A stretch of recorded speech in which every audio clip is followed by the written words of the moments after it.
And for a few moments, I'm going to be introducing what's taking place while the cast and crew are getting the story set up for you. This past week, we have been gathering together each day to put together the components of this production you're about to see. The kids have made the costumes with adult assistant. Our director is a 12-year-old assisted by her mother. All the sets you see have been made by members of the crew and with their envisionment, with some adult supervision, and even the Hebrew children you're going to see were all part of creating this, not just being cast in different roles. And so as they're getting things set up, we will just bear for one moment for our story to begin.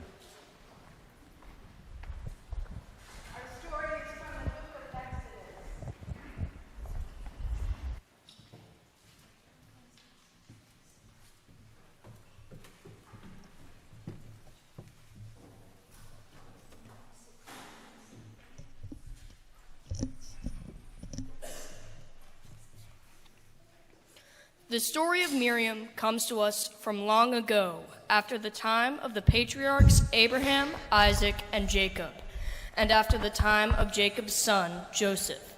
Joseph had rescued his family and his people from starvation when he was second in command in the great land of Egypt.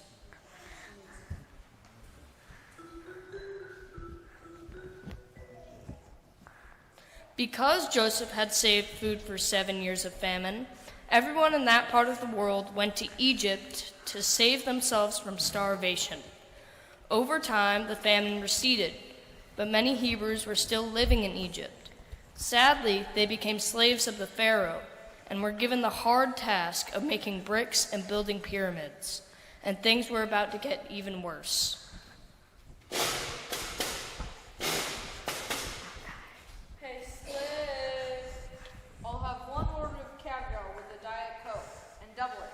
Yes, Your Highness, and if I do say so myself, the weather is lovely, is it not? What sayest, Your Supreme Wonderfulness?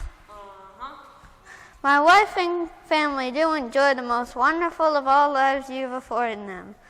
Carrying bricks is just a disciplinary measure that my 14 sons needed. 14? Did you say 14 sons? Indeed I did, Your Most Fabulousness. Leave my quarters.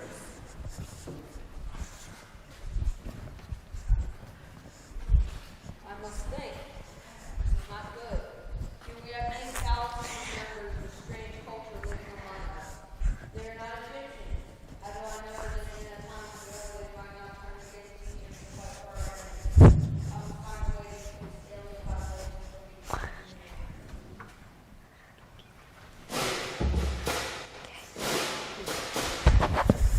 Hear ye, hear ye.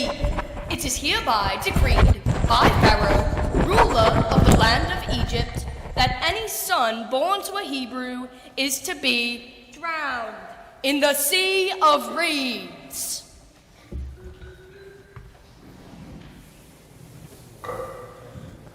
Scary. Don't start to really.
Someone heard the baby's cries. It was the daughter of the Pharaoh who had come to the river to bathe. What is this? It appears to be a baby, Your Highness. A baby? Why, yes, Your Highness. Should we pick it up? I suppose. Then pick it up. Yes, Your Highness. Isn't it cute? Let's take it home so you can take care of it and change your diapers and feed and it will love you and respect it as its mother. Sounds great. Excuse me, Your Majesty, but would you like me to call a Hebrew woman to nurse the baby instead? That way your attendant can attend to you. Good idea. I haven't thought of that. You shall call your Hebrew woman to nurse my child, and when he is old enough to walk, she shall bring him to the palace for me to adopt. What shall we call him? How about Drum from the Water? Drum from the water? What's wrong with Bob? You know, he bobs in the water. I think my name's better. Let's call him Moses for short. Yes, Your Highness. And so, your chief's son Moses was nursed by his own mother. And he grew up as the Pharaoh's adopted grandson with all the riches and prestige such position entailed.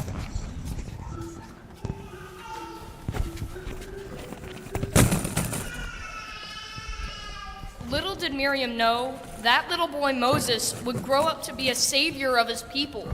Life became so oppressive for the Hebrews that they cried out to God in their distress, and God heard them. God gave Moses a terrifying task. Moses, snap out of it. I need you to wake up to the needs of others. I have heard the cries of my people. They are suffering from Pharaoh's oppression. I want you to lead them out of slavery, out of Egypt, and into the Promised Land. There they will be able to own their own land and benefit from the fruits of their labors. Get up and go. It's not long. I mean it. You, yes you, are the one I have chosen for this task. Tell that old Pharaoh to let my people go.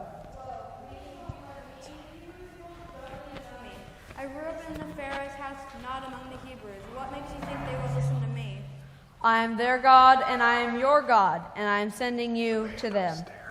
Oh well, I hate to tell you this, but Pharaoh thinks he's God, and he acts like he is God. And he will not like watching his laboring slaves leave town. I will show Pharaoh that he is not God. Leave that to me. Your job is to get everyone ready to flee when the time is right. By the way, do you know you have a sister and a brother? I have many sisters and brothers in the Pharaoh's court. No, I mean you have a Hebrew sister and brother, Miriam and Aaron. They will help you lead my people. Now that makes more sense. So why not put them in charge? I don't even like speaking in public. In fact, I'm horrible at it. Couldn't you have them be the leaders? I have chosen you, Moses. Not the Moses down the street. Now pack light and get going. I'll be with you the whole way. I better brush up on my Hebrew flashcards.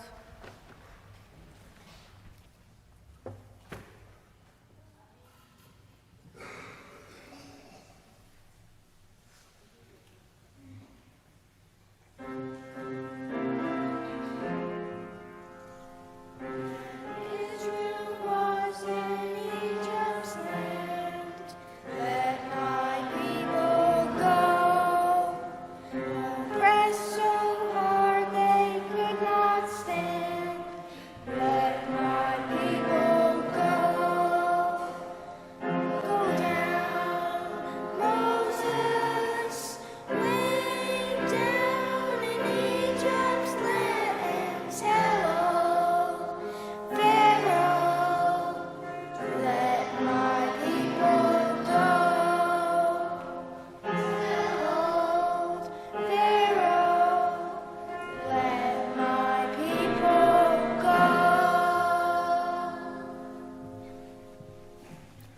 Moses did tell the Pharaoh, "Let my people go," 10 times in fact.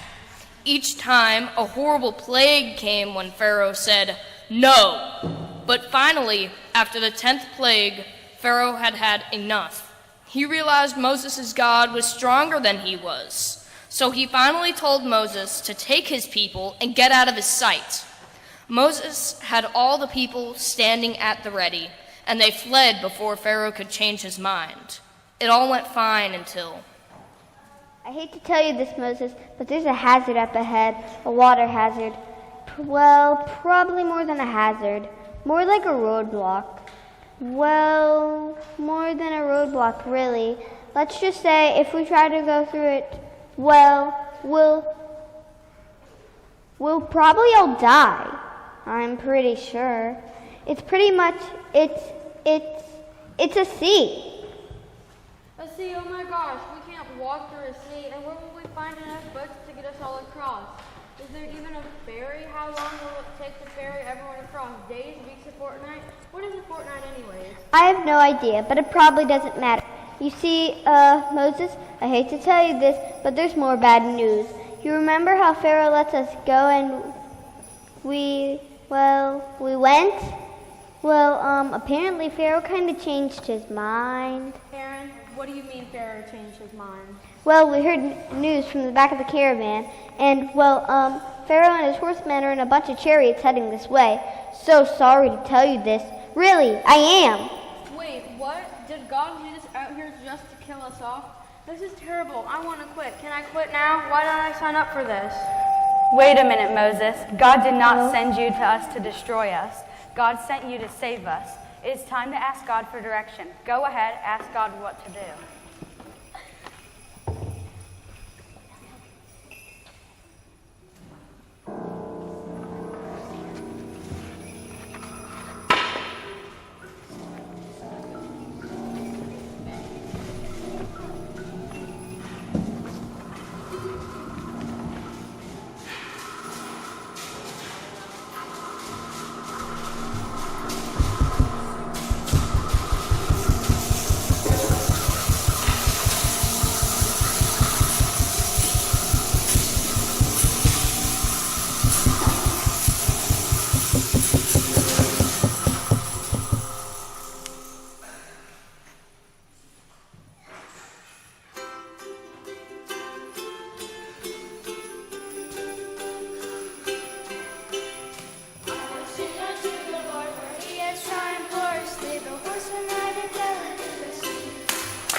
And so the Hebrews escaped the clutches of Pharaoh and went on their merry way to the Promised Land.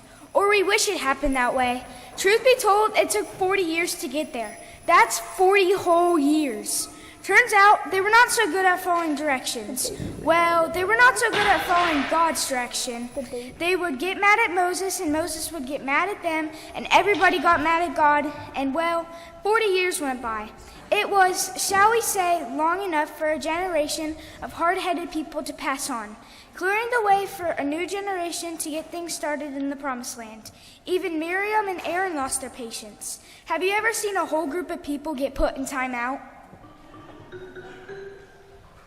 Listen, Aaron, you're a prophet, right? Yeah, And I'm a prophet, right? yeah, And Moses is a prophet, right? yeah. So where are you going with all of this? I was just wondering, if all three of us are prophets, why is Moses so special? I mean, he even married an outsider. You'd think that would make him less favored, right?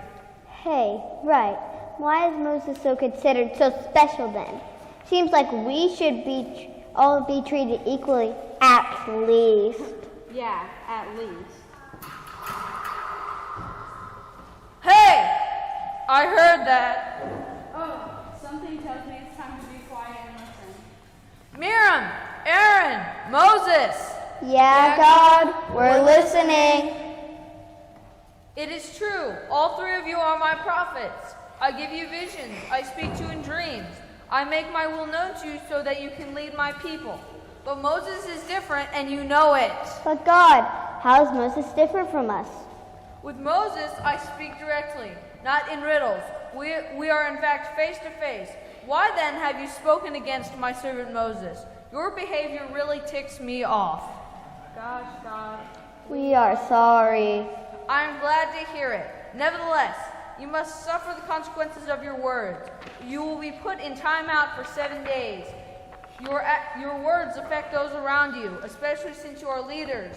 In effect, all of my people will be put in timeout because they will have to wait for you to finish your 7 days. The whole march to the promised land will stop because of you. Ouch. My bad. Oh, Lord, do not give up on us, please. I will not give up on you. I will still bring you to the promised land. I may get angry, but I am merciful. Oh, God, you are our God. Oh God, we will continue to listen to you for direction. And so it was. Miriam, Aaron, and Moses continued to listen for God's direction. None of them were perfect. The journey to the promised land was long and hard, and sometimes bad decisions were made, and they got off track. But God continued to work with them and brought them finally to a land they could settle on.